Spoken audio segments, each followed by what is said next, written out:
Chapter 15. Bodily discharges. The Lord said to Moses and Aaron, "Give the following instructions to the people of Israel. Any man who has a bodily discharge is ceremonially unclean. This defilement is caused by his discharge, whether the discharge continues or stops. In either case, the man is unclean. Any bed on which the man with the discharge lies, and anything on which he sits, will be ceremonially unclean. So if you touch the man's bed, you must wash your clothes and bathe yourself in water, and you will remain unclean until evening. If you sit where the man with the discharge has sat, you must wash your clothes and bathe yourself in water, and you will remain unclean until evening. If you touch the man with the discharge, you must wash your clothes and bathe yourself in water, and you will remain unclean until evening. If the man spits on you, you must wash your clothes and bathe yourself in water, and you will remain unclean until evening. Any saddle blanket on which the man rides will be ceremonially unclean. If you touch anything that was under the man, you will be unclean until evening. You must wash your clothes and bathe yourself in water, and you will remain unclean until evening.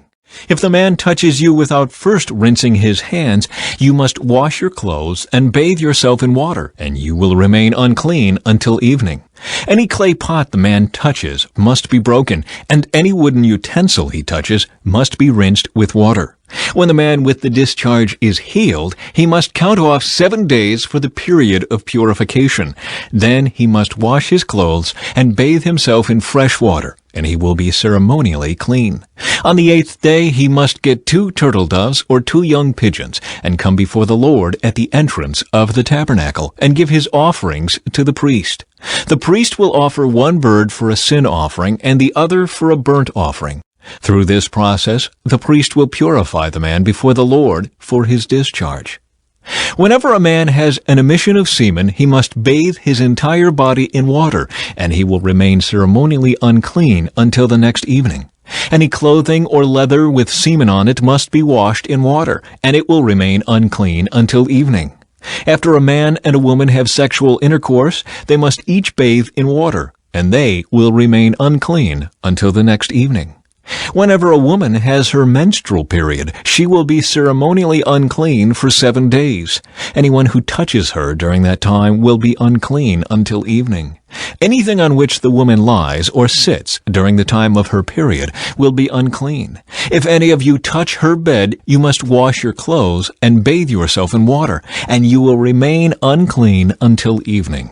If you touch any object she has sat on, you must wash your clothes and bathe yourself in water, and you will remain unclean until evening. This includes her bed or any other object she has sat on. You will be unclean until evening if you touch it. If a man has sexual intercourse with her and her blood touches him, her menstrual impurity will be transmitted to him. He will remain unclean for 7 days, and any bed on which he lies will be unclean. If a woman has a flow of blood for many days that is unrelated to her menstrual period, or if the blood continues beyond the normal period, she is ceremonially unclean. As during her menstrual period, the woman will be unclean as long as the discharge continues. Any bed she lies on and any object she sits on during that time will be unclean, just as during her normal menstrual period. If any of you touch these things, you will be ceremonially unclean. You must wash your clothes and bathe yourself in water, and you will remain unclean until evening. When the woman's bleeding stops, she must count off 7 days. Then she will be ceremonially clean. On the 8th day, she must bring 2 turtle doves or 2 young pigeons and present them to the priest at the entrance of the tabernacle.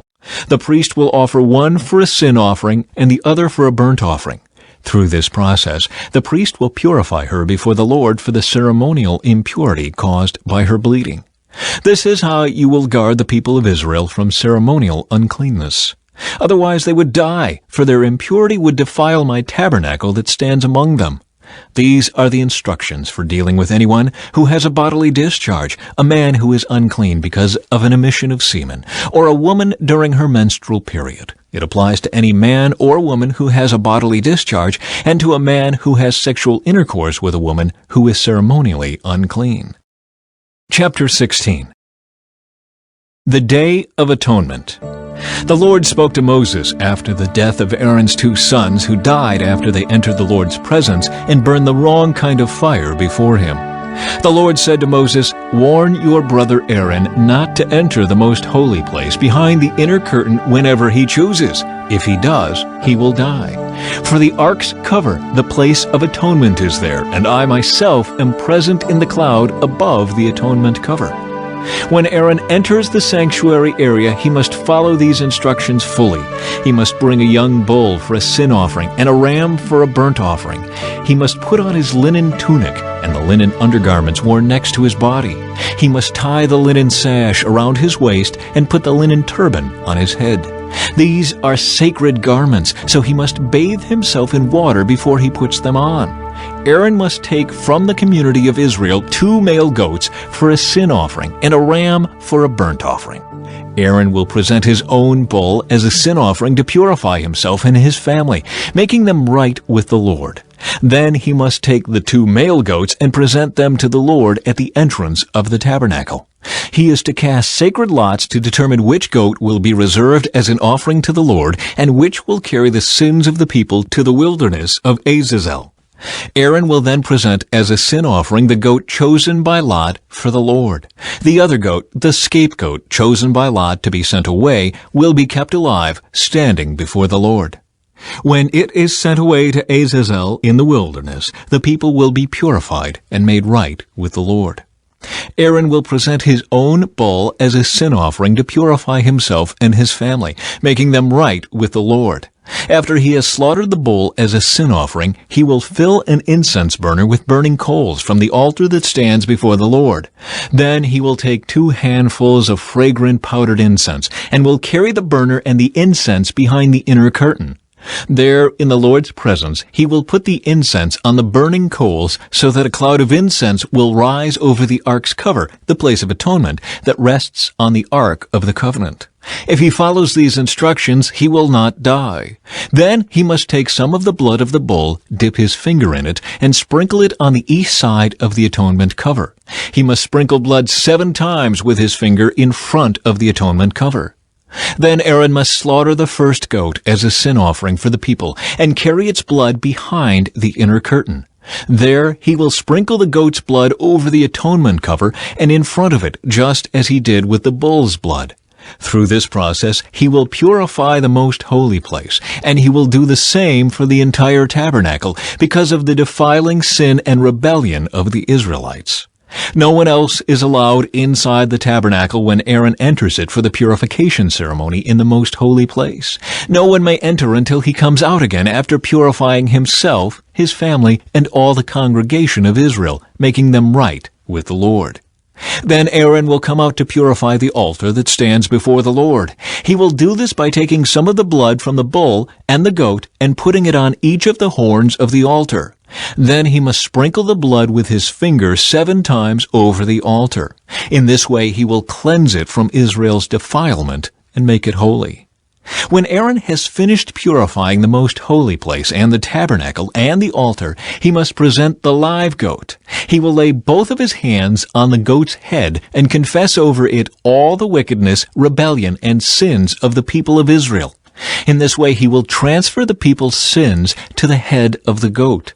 Then a man specially chosen for the task will drive the goat into the wilderness. As the goat goes into the wilderness, it will carry all the people's sins upon itself into a desolate land. When Aaron goes back into the tabernacle, he must take off the linen garments he was wearing when he entered the most holy place, and he must leave the garments there. Then he must bathe himself with water in a sacred place, put on his regular garments, and go out to sacrifice a burnt offering for himself and a burnt offering for the people. Through this process, he will purify himself and the people, making them right with the Lord. He must then burn all the fat of the sin offering on the altar. The man chosen to drive the scapegoat into the wilderness of Azazel must wash his clothes and bathe himself in water. Then he may return to the camp. The bull and the goat presented as sin offerings, whose blood Aaron takes into the most holy place for the purification ceremony, will be carried outside the camp. The animal's hides, internal organs, and dung are all to be burned. The man who burns them must wash his clothes and bathe himself in water before returning to the camp. On the 10th day of the appointed month in early autumn, you must deny yourselves. Neither native-born Israelites nor foreigners living among you may do any kind of work. This is a permanent law for you. On that day, offerings of purification will be made for you, and you will be purified in the Lord's presence from all your sins. It will be a Sabbath day of complete rest for you, and you must deny yourselves. This is a permanent law for you. In future generations, the purification ceremony will be performed by the priest, who has been anointed and ordained to serve as high priest in place of his ancestor Aaron. He will put on the holy linen garments and purify the most holy place, the tabernacle, the altar, the priests, and the entire congregation. This is a permanent law for you to purify the people of Israel from their sins, making them right with the Lord once each year. Moses followed all these instructions exactly as the Lord had commanded him.